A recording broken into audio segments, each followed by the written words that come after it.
Hi, welcome to Evan Writes Cars, my Evan Writes Cars review of the 2017 Volkswagen Golf Alltrack. What that is the Subaru Outback style Golf Sport Wagon.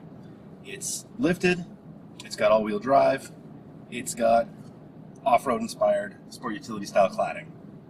What that means is unique fascia, unique rear bumper, silver mirror caps, and silver trim along the bottom of the car.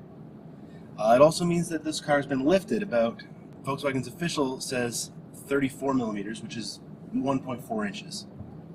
So what does lifting a Golf Sport Wagon 1.4 inches do? Well, the first thing it does, and this is probably the most important, it makes it easier to get in and out of. For a lot of people, that's the big thing about SUVs that they like. The extra height means not only can you see over traffic, but the hip point is closer to where you want it to be, which means it's easier to get in and out of. You kind of just slide in and slide out of the seat.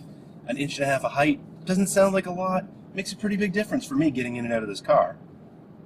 Not that the regular Golf is super low, but you know, anything that makes it easier to get in and out of is a good thing. That extra ground clearance does give it what Volkswagen calls some off-road credentials. To that effect, this Volkswagen does have 4-motion all-wheel drive, which works quite well. It's very snowy right now, but in the snow, you'll get a little bit of front wheel spin, and then the power goes back to the back wheels quite quickly. We'll get a little tail happy if you wanted to. Unfortunately, while you can turn off the traction control, you can't turn off the stability control, so you're not going to get yourself too out of shape. Underneath are skid plates designed to protect it if you do decide to take this vehicle off-road. That's one of the off-road bits that it has. The other thing is there actually is hill descent control, so it will slow your descent down very steep hills off-road using the cruise control, using the brakes. There is an off-road mode in the selectable drive modes. So there's normal, there's sport, there's custom, where you can kind of pick and choose what you want, but there's also off-road. And off-road enables the hill descent control.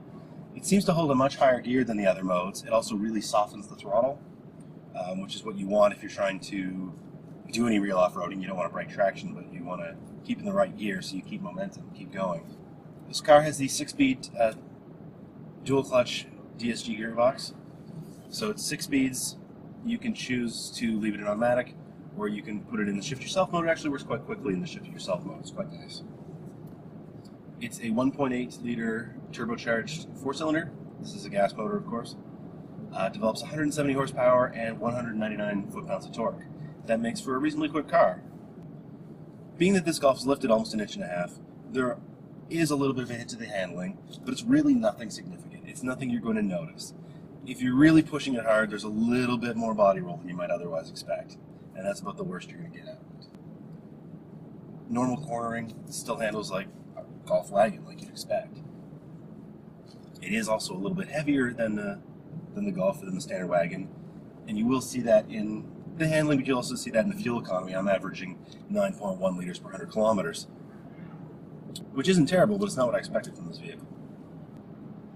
I was going to try and get you some footage of taking this thing off-road, at least in some snow, but it snowed too much. It actually snowed about 30 centimeters, and while this has good traction, good snow tires, that's high enough that I'll probably high center the car, and I don't really want to have to get the tow hacked.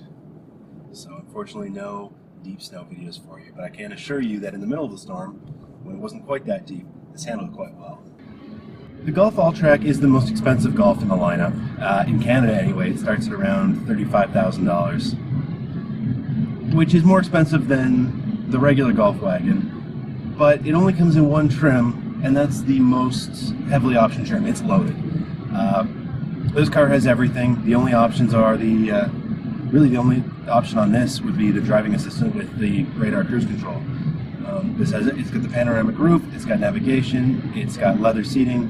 This car is well, it's loaded. It's the Highline plus the Golf Alltrack bits. In the US, you can actually get a base model, an Alltrack S, an Alltrack SE, and Alltrack SEL. But this has basically everything that the Golf has, everything you like from the Golf, with a little bit more height and a little bit more capability. It's roomy, it handles well, there's lots of cargo space in the back. It can get down a pretty bad dirt road or a pretty bad trail. You're not going to want to take it rock crawling, but that's not the point, really. It's got excellent seats, very nice soft leather steering wheel. Everything works well, everything feels good. It's quiet, it's capable. It's a Golf with some extra space and a little bit more height. And that sums it up.